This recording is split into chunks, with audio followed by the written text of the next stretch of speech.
So I think we're live. So welcome everybody. Thanks for joining us this very rainy afternoon on Vancouver Island and wherever you are in Canada. And we have the alumni panel, UWC alumni panel. This is a panel of all Canadian students, alum that went to different UWCs. And I am Luisa, I'm the Executive Director for the National Committee of Canada. And I'll let people introduce themselves, and we'll start with Hunan. Hi, everybody. My name is Junan, and I'm sorry about that. I graduated from UWC Dilijan in March 2020, a little bit earlier due to the coronavirus pandemic. And I'm obviously from Canada. Grew up on Salt Spring Island out on the West Coast. And right now I'm at UBC studying international relations. So can't wait to talk about UWC with all you guys. Who's next? Lucy, why don't you go? Sure. Hello, everyone. My name is Lucy. I grew up on Denman Island on the west coast of BC, and I attended United World College, ISAC, Japan. And like Junan, I graduated this year in 2020.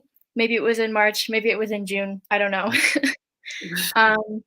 I'm not in university right now. I'm taking a gap year, and I'm doing a program called the Canadian Conservation Corps. Zarina, why don't you go next? Hi, I'm Zarina. I'm a Canadian who applied from abroad. So I grew up in Indonesia, and I went to UWC China, CSC in mainland China, and I graduated class of 2020 as well. So I'm probably going to answer most of the questions if you're applying from abroad, but yeah. I'm excited for today, and let's go on to Shlok. Hi guys, so my name is Shlok. I graduated from Pearson College, which is out on Vancouver Island near Victoria in May of 2019, so before all this COVID stuff. I am currently a student at the University of Manitoba studying biological sciences and chemistry. And yeah, I'm really excited to help out with applications and help you guys through that end of the tunnel for this session.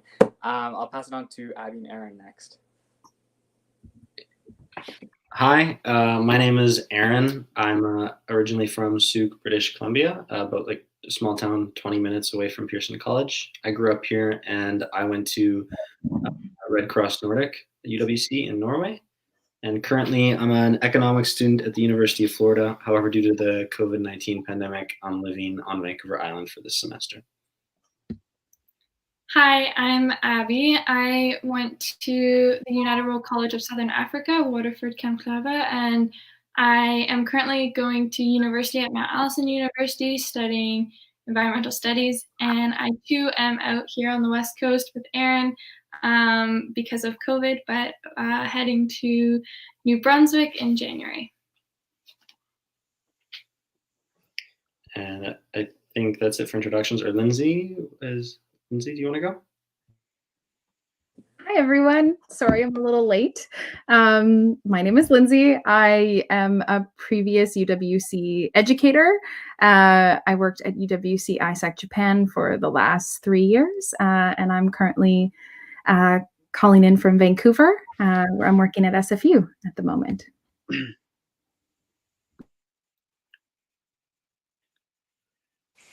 Great. And so anybody that's joining us today, how this will work is you will type your questions and we will be sharing them with the panelists and they can take turns answering the questions. So if you are joining us, I encourage you to type a question through the comments on the live stream.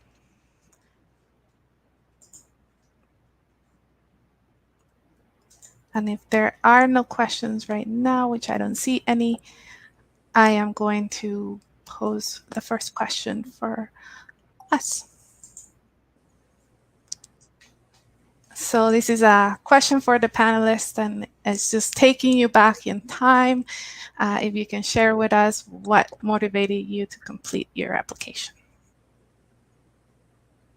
That is a really interesting question. Wow. To think about it.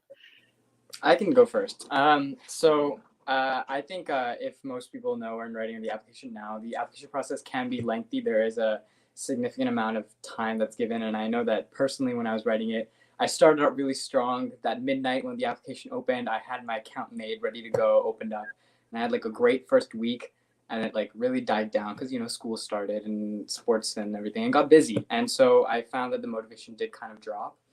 One of the things that really helped motivate me was reaching out to other people that had gone through UWC, reading about blogs, watching YouTube videos, just gathering as much information through Instagram and social media, and just seeing everyone have those experiences, having such great times and memories really motivated me again and reminded me of why I wanted to do this. And it really just kind of helped me push through at the end and make time for it during the school year and put energy into it and finish it up. So that was really important for me, is to remind myself again through other people's experiences of why I wanted to do it. I remember when I finally submitted my application, it was something like 11:49 and the deadline was midnight, and I was the most stressed I've ever been because it wasn't my intention to submit it that late, but my Wi-Fi had problems for the past 3 hours before that, and I was really freaking out about it.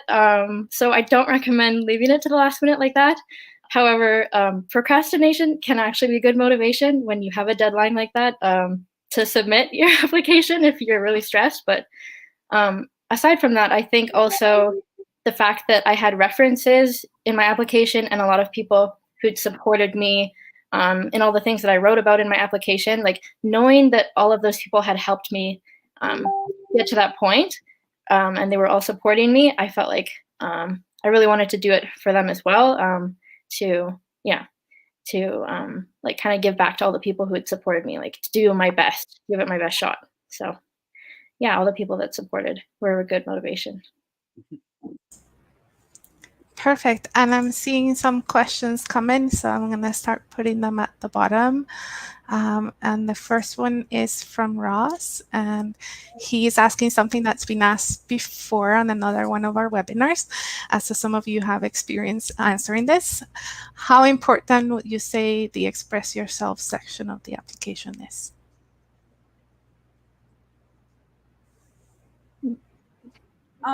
I think this is referring to where you can put like any file, correct? Yeah. So for me, my perspective of any application is that if there's any optional thing for you to do it, because that'll show initiative. It'll show that you're interested in the school and the subject, and it'll give like a whole different perspective of yourself. So I feel like it is pretty important, even though it's not considered mandatory, just to show that extra like push and that extra umph that you're really interested and excited for UWC. And for me, the express yourself part, I actually submitted just an audio file. So it doesn't even have to be like a long, like intricate video or anything like that. It can just be something to express yourself. So I submitted a spoken word poem that I had made earlier.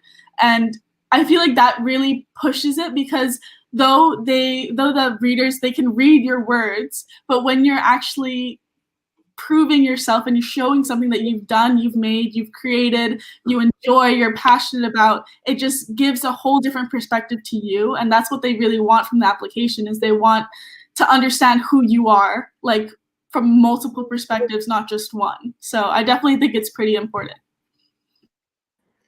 I'll just throw in, as a reader, it's awesome to throw something out there that the reader doesn't expect. You have to remember that people are reading potentially hundreds, thousands of applications sometimes. So throwing on something interesting about you that wasn't asked, that you want the reader to know, is a really important thing. Taking a risk is also an awesome thing to show that you can do, and be brave enough to share something there too. So go for it. Yeah, I think it's this section that will really help you stand out. It's what differentiates all the different candidates from each other.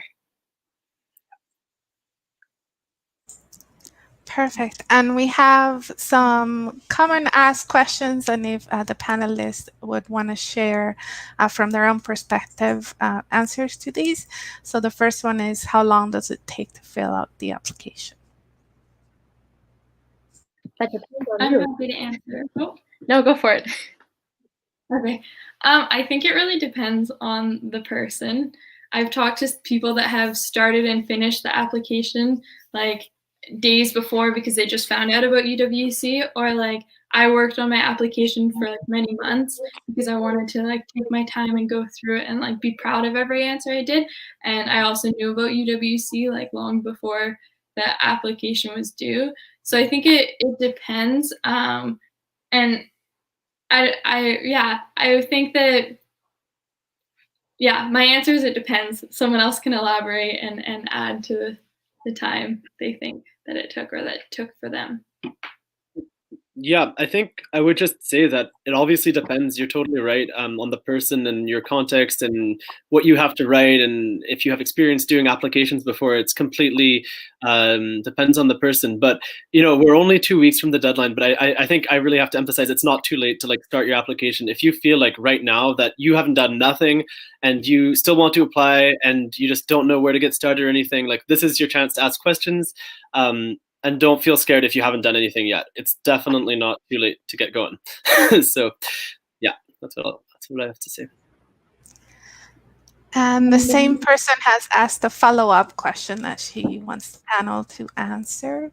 How long does it take to fill out the? Oh, sorry, is this one? Do you need to have a lot of extracurricular activities when you're applying? I feel like you don't need a lot, but you need a variety of things, if that makes sense. So, like extracurricular activities isn't mandatory to apply for UWC, but it shows that you hold like a school spirit and like school initiative, like in order to help grow the school and to help grow yourself as a person too. So if you don't have 20 extracurricular activities, just like showcase like the most important things that you do in your day. It doesn't have to be a school extracurricular. It can just be babysitting your sister or like babysitting your brother or walking like your neighbor's pets, like just anything to show that like you have you show initiative and you show like passion for a community and want to help this community grow.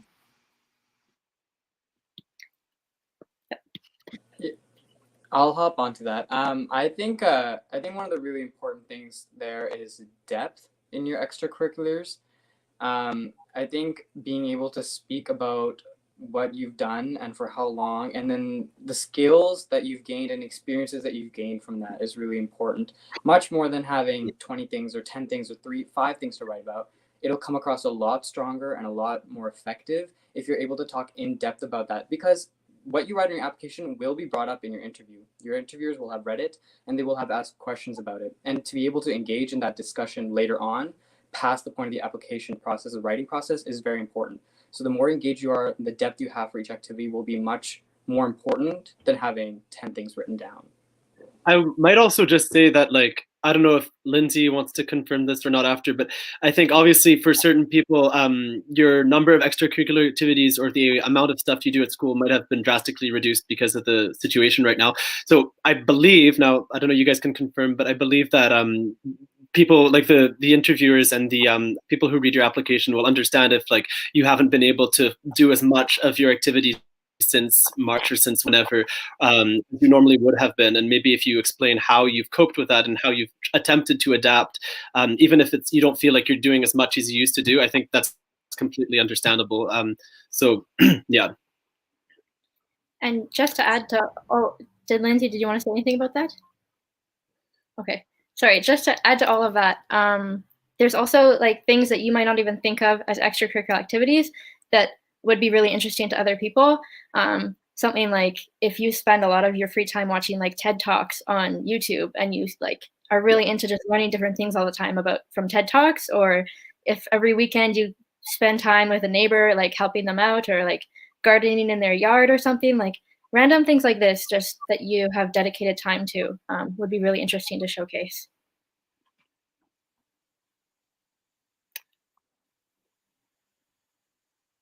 we have another question about the schools from the same person, and they're asking if they get to choose the school that they go to when they go to UWC. I'm going to answer this one. They choose for you, very much so. You get to have a choice of your top 3 once you pass all the application processes and you're kind of in UWC already. You get a choice of like 3 schools like that you want to go to, and you can rank them.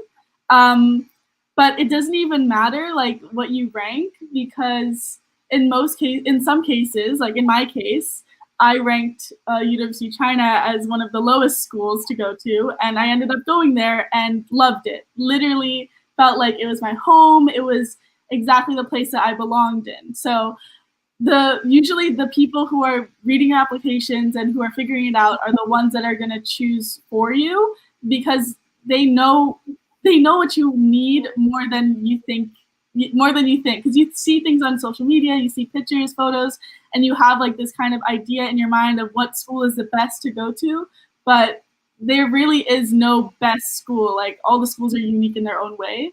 And I also think that it has something to do with financial aid and etc. So I don't know, Lucia can go more on that. Yeah, I really think you shouldn't put too much emphasis on the school you go to. I mean, it's totally normal to have preferences, but I've met lots of people from a whole bunch of different UWCs, and I've never met one person who's unhappy with the UWC they went to. Like, not one. Everyone loves their UWC, and everyone falls in love with it the minute they get there, because each UWC is incredibly special in its own way. So, like, obviously you have preferences, but you'll like wherever you go. And also, sorry, go ahead. I know that it gets a little bit complicated in terms of the ways that you can apply to UWC. And so I did want to acknowledge, when you apply through the Canadian National Committee to be selected, you don't have control over which UWC school you go to. You're nominated to that school.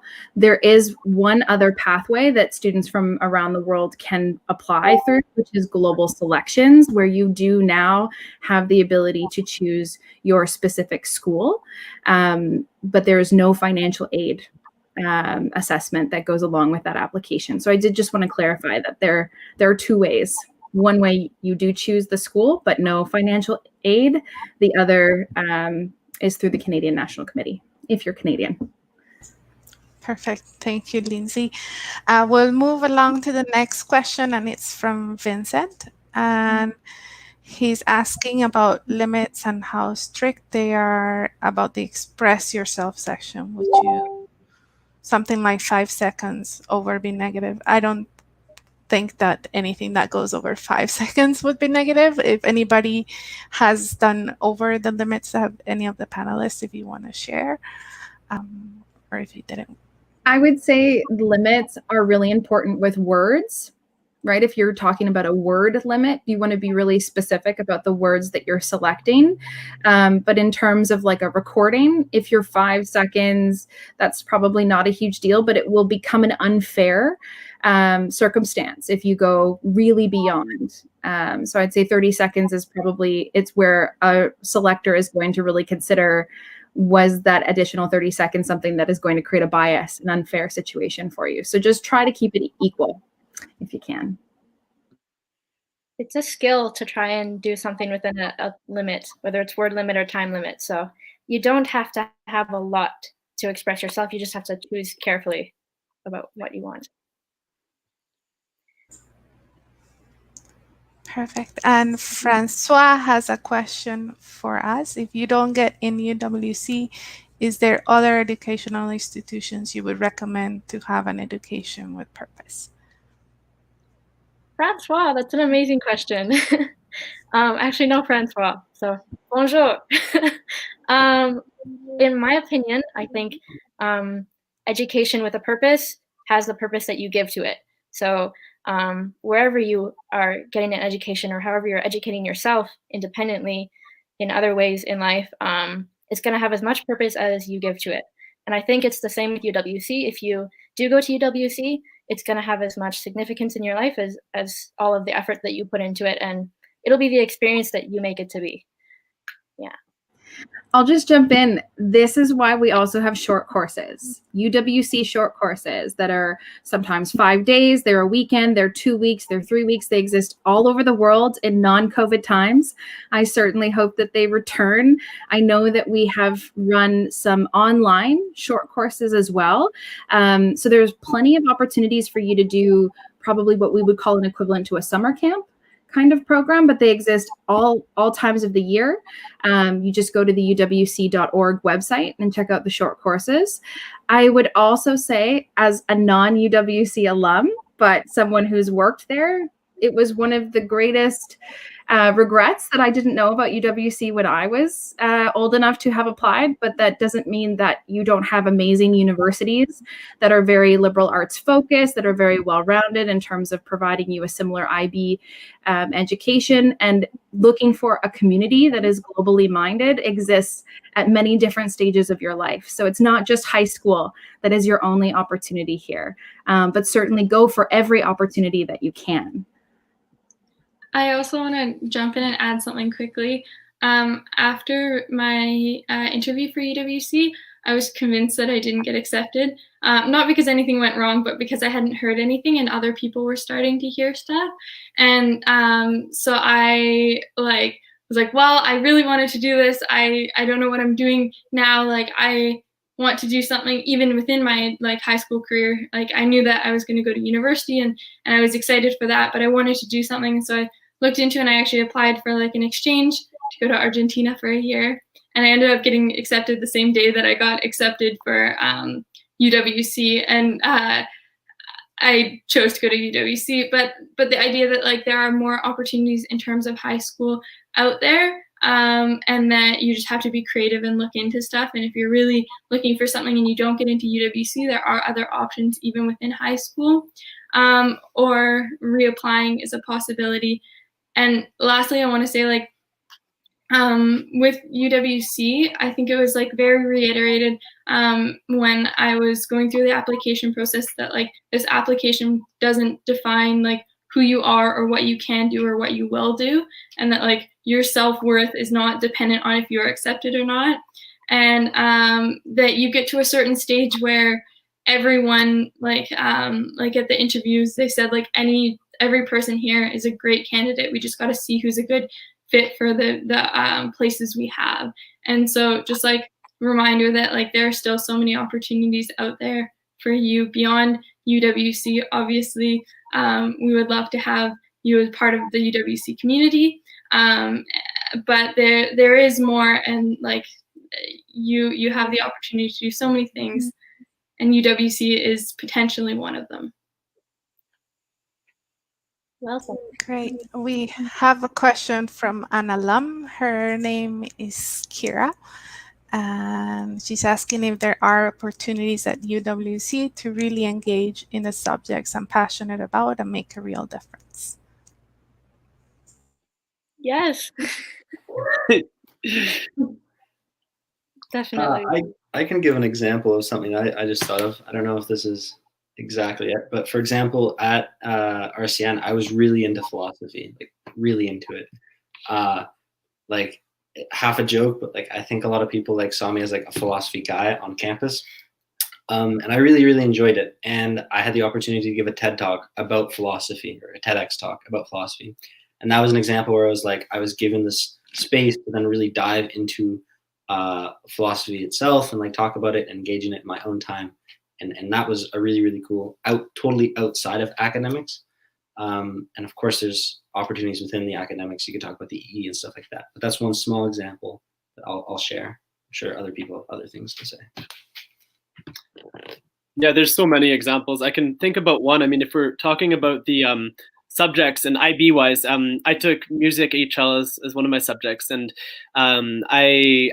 as a violinist and a pianist, I really wanted to attempt to bring back this kind of artistic community spirit to Dilijan, because Dilijan is in Armenia, and it used to be actually one of the artistic centers of the Soviet Union during the Soviet times. But anyways, history, but it didn't really, it went down after the Soviet Union fell. There was a lot less artistic events in Dilijan. So I used this kind of music group within my IB subjects to start like a festival within Dilijan. So we had the Dilijan Arts Festival where we had musicians and dancers and actors come from all over Armenia, and we had a huge event in Dilijan. And this has definitely helped. Oh no. I think we lost Hunan. Uh-oh. Okay, we'll see if he comes back, but we'll jump to another question, and if he comes back, he can finish what he started. So we have a question from Dominique, and this is a question for Lindsay and I about the scholarships. Lindsay, do you want to answer this, or I can? Both of us. Sure. I would say that it's difficult for us to give an exact number every year, right? It depends on the schools, how much space is at each school, how many spots they have for Canadians at each school. I don't know if you have a range that you like to give, Louisa. So typically, we're able to place most of the people that are nominated by the provinces that are people that they really believe no matter what should be going to a UWC. And so usually we have enough scholarships in the system to place the students that our provinces tell us that they should be going to UWC. And then there are sometimes some years where some schools or alum from certain places have fundraised enough money to give a scholarship to a Canadian. So I think every, 4 years or 3 years, we have a scholarship for a Canadian to go to Atlantic College. So it really depends year to year, the number of scholarships we have. But every year we're able to place all the students that should be going by the chapters. So to put it into context, I think it's very fair for us to say globally, each country receives a different kind of offer from every UWC school. Brazil, I think, is a really great one to compare to Canada, just because Brazil receives about 3,000 applications from students per year who want to get placed at a UWC school, and typically have around 10 places. So it's super competitive. In Canada, our numbers are much better. They're much more, we have a lot less people, right? So it's a lot less competitive, and we tend to get a lot more offers. But that being said, the scholarships are not a guarantee. And I think that it's really important that we highlight scholarships are not really what UWC gives out. You are admitted based on merit. So you're admitted based on being a quality candidate. And then you're given financial aid based on proven financial need. So the scholarship aspect of it isn't something that you earn. You earn admission. And then if you need financial help to go to the school, the UWC National Committee of Canada will do whatever it can to get you that financial help to get where you need to go. I hope that that's clear. So some applicants will be applying for UWC who don't need any financial aid, right? Who can afford the tuition. And some students cannot afford the tuition. And so that's where it's really, the money goes to those who need it. That's the way it works across the whole movement. So I hope that that helps clarify. And I would say on average, we get to place a lot of Canadians at UWCs. We're very, very lucky as a nation to have as many offers as we get to the UWC schools and colleges.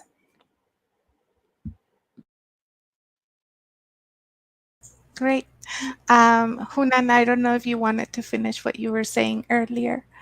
I think I was honestly almost finished. I don't know what happened with my Wi-Fi there, but honestly, all I was trying to say is that no matter what you're passionate about, there will be an opportunity for you to exercise that passion, whether it be in the community, in the college, and you'll find other people who have that same passion. So it will go well. No worries. Awesome. And we have a question from Nicholas. How many Canadians were able to travel to different international schools with COVID? I am happy to answer this, as I know where all our Canadian students are. We have Canadians in 16 schools around the world. So including Canada. So it's 15 in other countries but Canada. So we have a pretty good representation. And they're just opening up the last school in the movement, which is Mahindra, and they're starting to accept now people coming in. So it's pretty great. And the next question is from Vincent. I wrote most of the list for what I do daily back in August. Will it be all right if I give what a typical week looked like back in March, putting a disclaimer in the answer? Yeah, I'll try to take this one. So I think what's important there is the question will ask her what a typical week looks like. I think a lot of us can agree that what's happening right now is atypical. So I think it would be really, if you have found yourself in a situation where most of your typical activities have stopped, then it might be important to focus in and hone in on what that typical week used to look like. And of course, acknowledge what's happened now. But there's also the idea that just because COVID's happening doesn't mean that there are not things that you can do. I know I mentioned this at the previous panel, but there are a number of online opportunities out there in a huge variety of different areas and disciplines and subjects, and there's a lot that people can still be doing. So if you want to, you can be engaged. So there's a lot of ways to make your typical week right now be something that is something important and engaging that you can talk about in your application now too. So there really is no right answer. If you found yourself a lot empty-handed this right now, it's important to go back and talk about your typical week before, but there really are ways to be engaged right now too, and this can be your typical week. And it probably will be for a while, and it's probably going to be a number of ways that you're going to engage when at a UWC next year. So you can really go either way is what's important.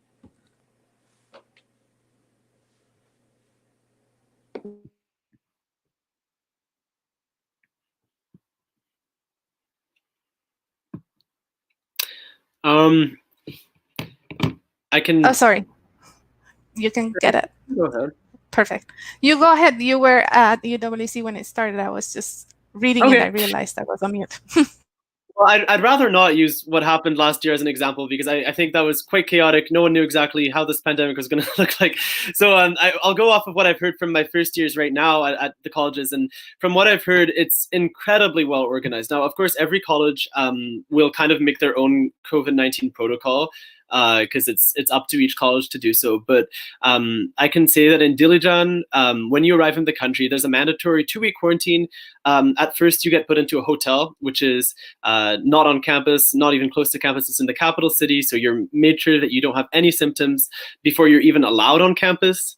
And then you get into campus, and you'll be placed with people who arrived on campus basically at the same time as you. So then you stay there for a little bit, and then eventually, once that's cleared, you're in the green zone basically. And the green zone it's quite nice from what I've heard. It's almost how life used to be before. Of course, you're not allowed to go off campus, but the restrictions are almost completely lifted on campus. You can go wherever you want.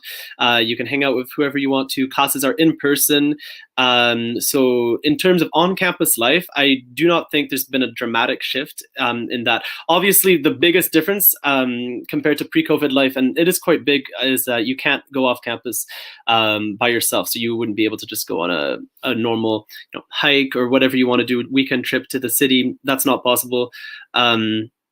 But I do think that they're making a lot of effort to make this experience as positive as possible. I know that the outdoor programs are planning stuff in groups, which are supervised, and they are going off campus. And of course, every campus has different policies for winter break as well. I know Dilijan is permitting people to go back for winter break, but I believe others, such as Costa Rica, potentially are encouraging people to stay on campus. So it depends on the college in some way. Thank you so much. I will go to the next question, which I think we've answered this already. So our scholarships given out, it is all based on merit. So you will have a financial assessment if you get in that part of the selection process, and then you will be matched with a school according to your financial needs. And the next one, how many rounds of interviews are there? And how will the interviews be done during this pandemic? I can answer. The interviews will be done according to the protocols of each province and territory in Canada. So we have currently 13 chapters across Canada and one that does everything online. And for example, the one in Alberta and BC, I know for sure are doing everything online. But there are some provinces or territories that allow for a meeting in person. However, if there is a concern from the family or the interviewee needs to be doing things online, that they can reach us out, and then we will accommodate for things like that. I just want to say, as a Canadian living abroad, as I applied through Canadian Living Abroad, I did all my application online as well. And though I miss out on the part where people have like workshops and in-person interviews and stuff, it was actually quite reassuring and quite nice to be doing everything from the comfort of your own home. Like right after the interview, I was able to go straight to my mom, like have lunch and talk to her about everything that went on during the interview and how I felt and everything, and she could help me prep beforehand. Like you lose a lot of, I feel like I didn't have as much stress going into it just because it was online, and even though it's not as personal as you'd like it to be, it's still like reassuring to have like your comfort of the home, like have a nap after the interview or something. Like it doesn't really bring up a big disadvantage because now everyone is going to be doing it that way. Like you're not the only one. Like everyone is in the same storm. Everyone is suffering through this pandemic. So you're not different. You're not in a disadvantage point from anyone else in your region. So it shouldn't be something you worry about. Honestly, the online interviews was not bad at all, and I really enjoyed it actually. Does anybody have experience on how many rounds there were interviews? I know some chapters do more than just an interview during their selection process. For me, it was just one day of interviews. Well, group activities and interviews during one day, plus the application form.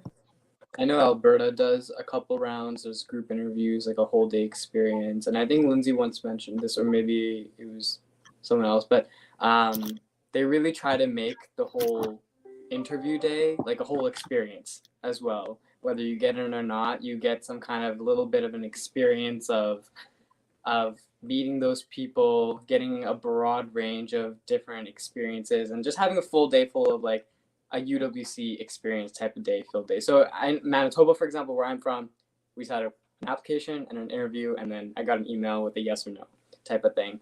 But I know Alberta does a couple rounds. Thank you for that. And we'll move to the next question.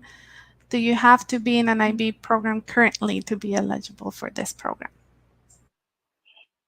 No, not at all.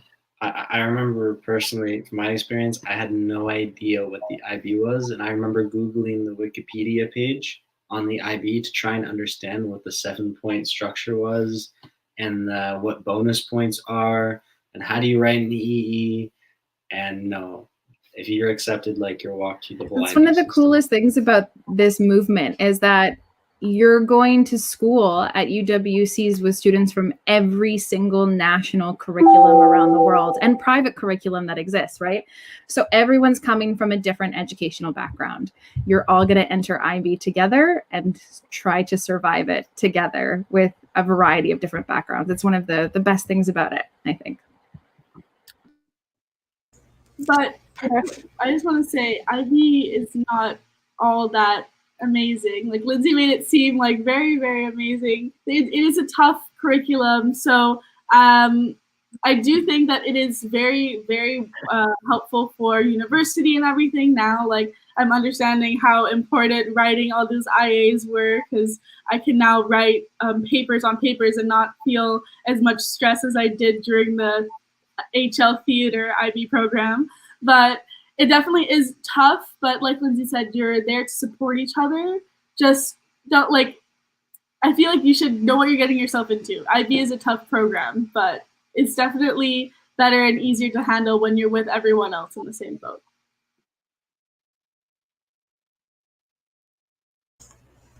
Great. Thank you so much for that. So we'll move to the next question, which is from Dominique. When you applied to go to Argentina through the exchange program, did it cost you? Oh, I don't know. I think that's like in reference to what I said earlier.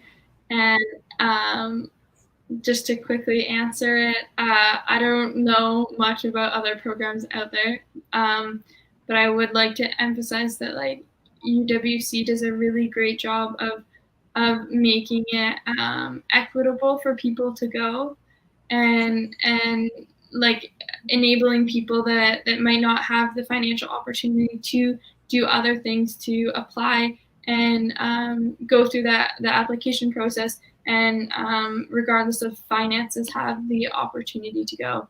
And so I can't really speak for other programs, but I will emphasize that UWC does a really great job of, if you get accepted, they will make sure that you have the ability to go. And I'd also say just never hesitate to reach out with an email. If you're ever looking into different programs and you're wondering about, like, for example, a fee, if you couldn't afford the application fee, try emailing the program and talking to them, explaining your situation, introducing yourself. Emails go a long way, and it's a good way to connect and introduce yourself to the program as well.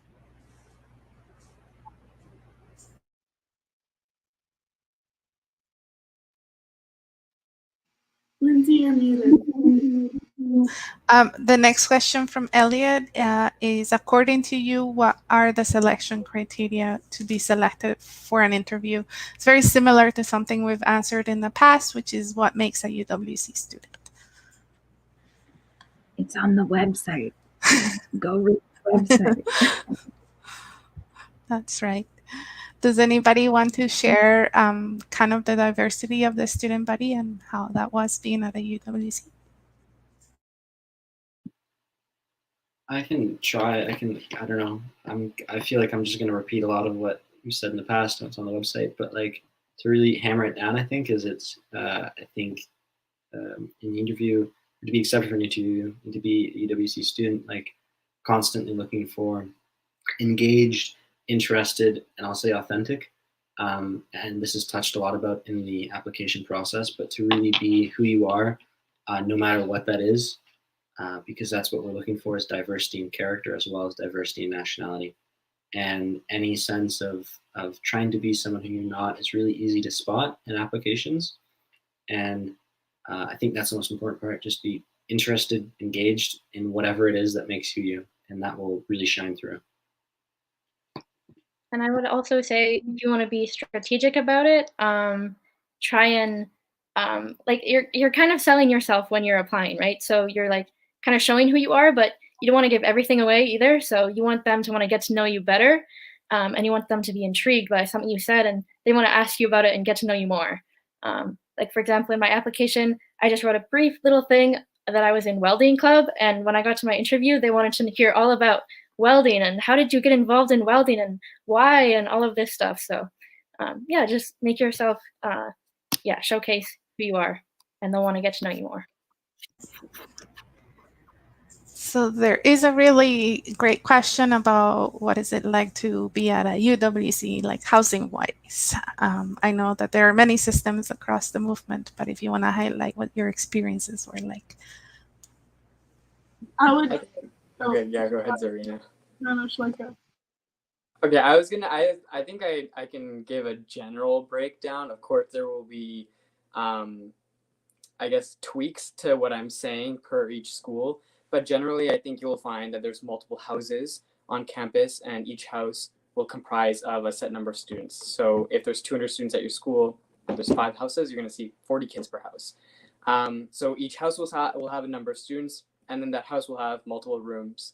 And then there'll be usually a girls' floor or a boys' floor. They tend to be separated by gender. I know some schools do have some gender neutral rooms. I know Pearson recently brought back gender neutral rooms all of course on the choice of the students. And typically you'll have, I know some schools have one person in each room, like Kamlaba would. Some schools have 3 students per room. Pearson has 4 in every room. Pearson tries to have 1 Canadian in every room, and the rest are international. And I think it can go up to 5 sometimes. So you're going to find a number of students per room, a number of students per house, and there'll be a few houses on campus. All of this is dependent on how many kids are at the school and those kind of distributions. I think what's also interesting to point out is that for some schools, DP1, so first year students and second year students are integrated within the same room and in the same house. So you'll definitely become really close friends with all of your upperclassmen and even like your co-years as well. So it constantly creates a cycle of like new people that you'll meet. Every year you're going to meet new people. Though you have your same cohort, people are still coming and going every year. So it does allow you to continuously like have new experiences, talk to new people, understand different perspectives. When you're living in a house with someone, when you're living with people 24 hours on the same campus or in the same room, you're bound to create a huge family bond.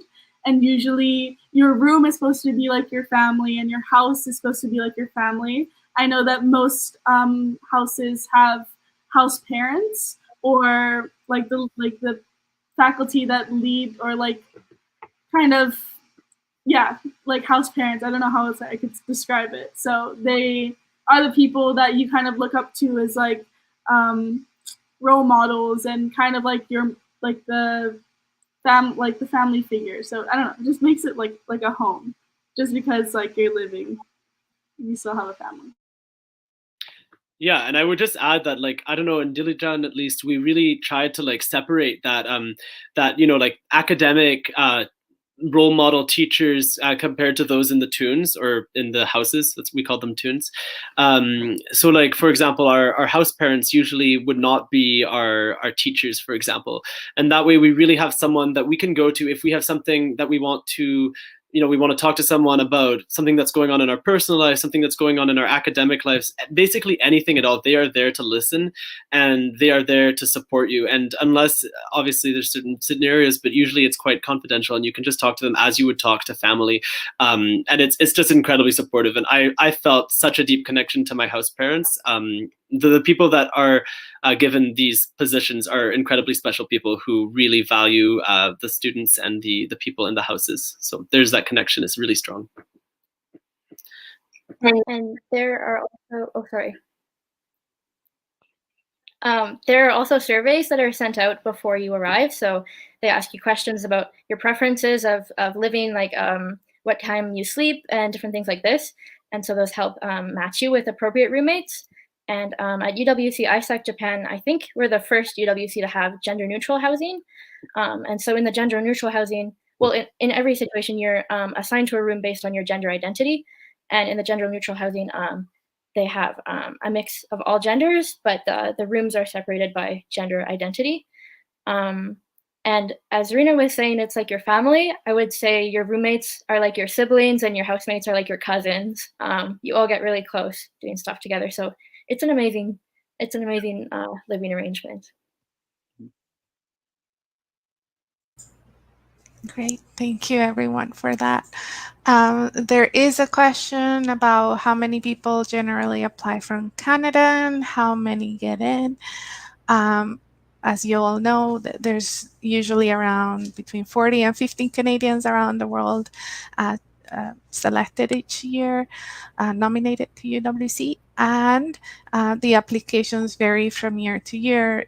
It's usually between 150 and 200 applications. So it really depends on what's going on. And despite COVID, our numbers are pretty strong this year. So if you want to get in, please apply. And the next question is, are there a certain amount of people accepted in each province?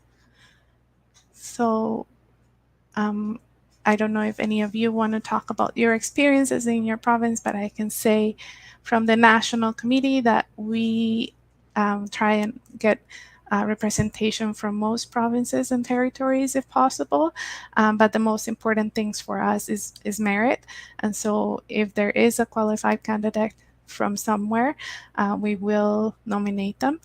But if there are not enough applications from one province or territory and there's nobody that deserves a spot, there might be no people nominated from that province or territory.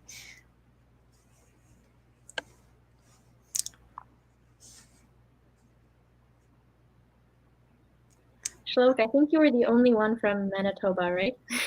In your year? Actually, my year was the only time we had 2 people from my province. Wow.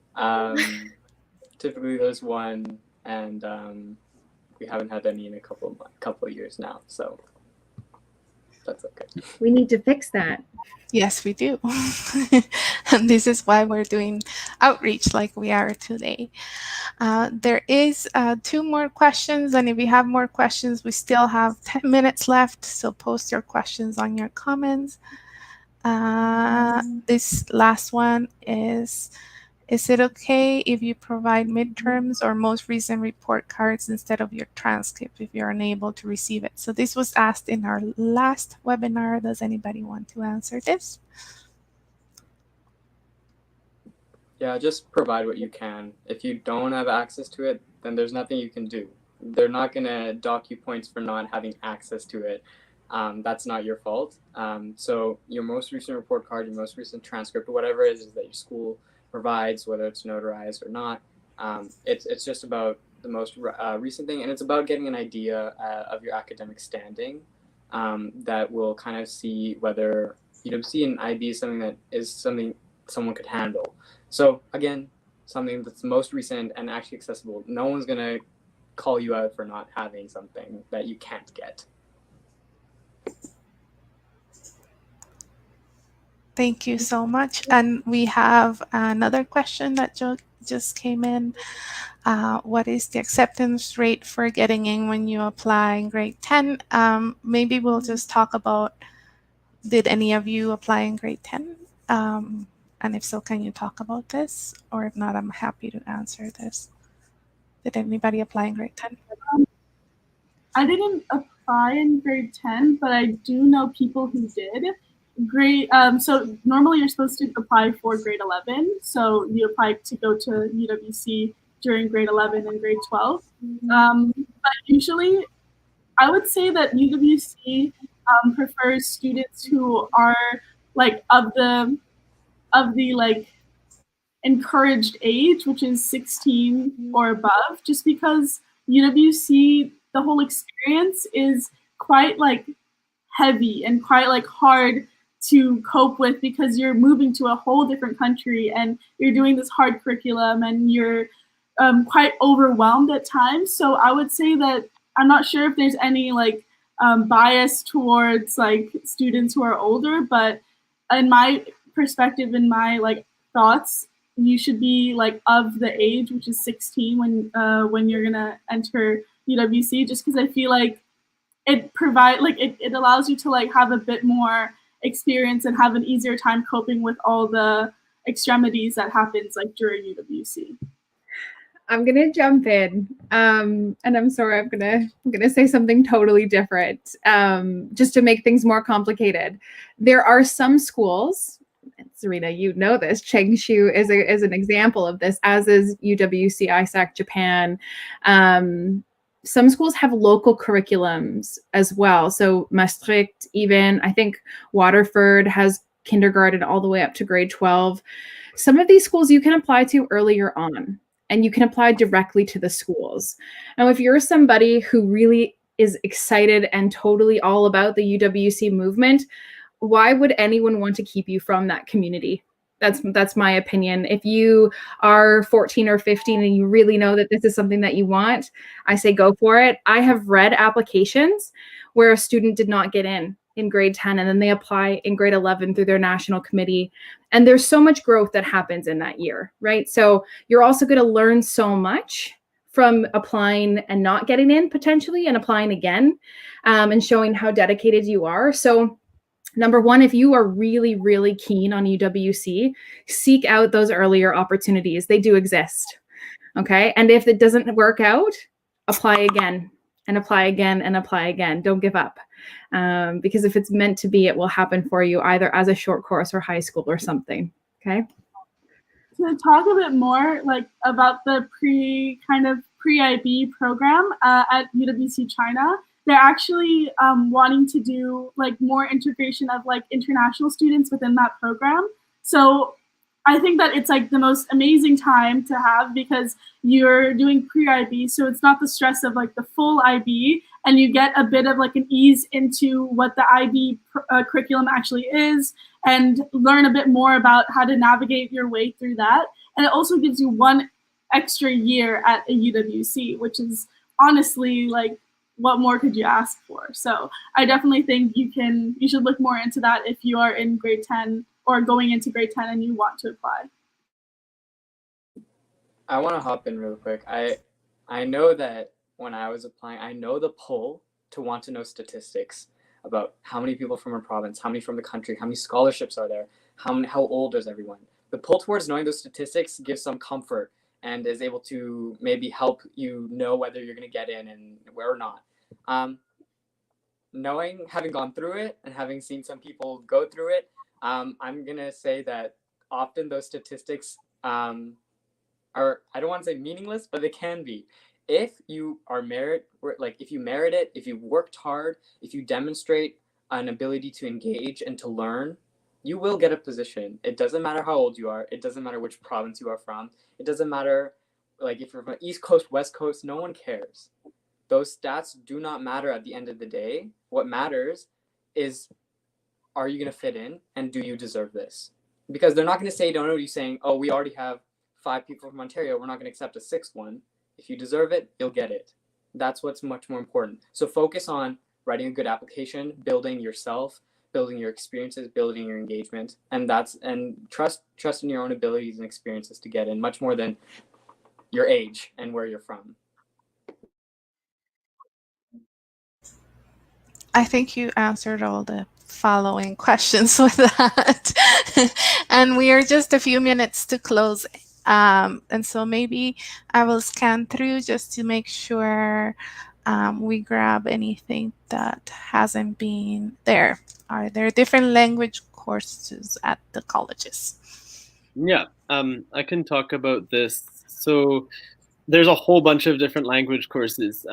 First off, like one of the requirements of the IB is like one of the 6 groups is actually a second language. So these courses are called ab initio courses, and usually it depends on the college. A whole bunch of colleges offer different languages. In my case, they offered Spanish, Russian, and French. Spanish, Russian, and French.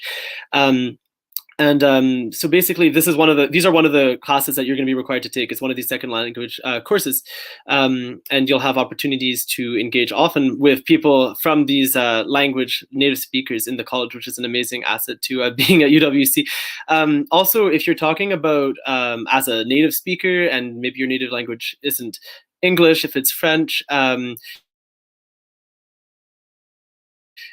a self-taught course, which is a way of continuing your native language at a higher level as one of your main language courses. So that would replace your English class, which is usually a requirement in the IB. So that's I think it's group 1. So that's also a possibility in a lot of UWCs to take a self-taught course. And so yeah, I hope that answers the question. I'll also just mention, as I did last time, possible de faire la demande au Canada en français. La demande et l'entrevue, c'est toujours possible de faire en français. Alors pour les francophones, it's completely possible to do it in French. I just want to make that really clear because I know we had that last time. So if you can't speak English and you're from Canada, like that's fine. You can do it in French.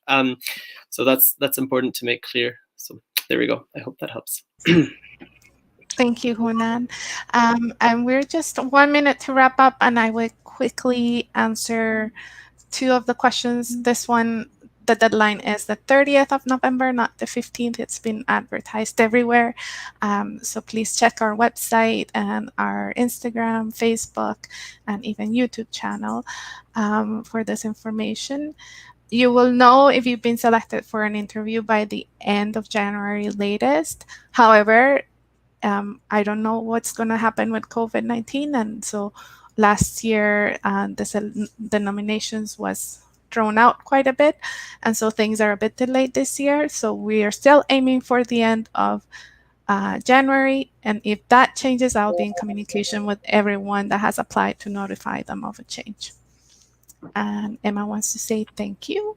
And with that, I want to say thank you to all the panelists and everybody that tuned in today. These are strange times we're living in, and we are a volunteer-run organization, and we wouldn't be part of UWC without all the amazing work that our volunteers put in, including each of you panelists. And thank you so much for all your time. This is the third time you've joined us for a webinar or a panel discussion. And I really appreciate all your feedback and all your answers to all the questions and sharing all your experiences. It is so much better for alum to be telling their own stories than for me to be saying stories about alums. So this is really great for me and for UWC Canada. So thank you so much. Have a good evening, everyone. Amazing job. Thanks, Louisa. Thank you. Bye. Thank everyone for watching.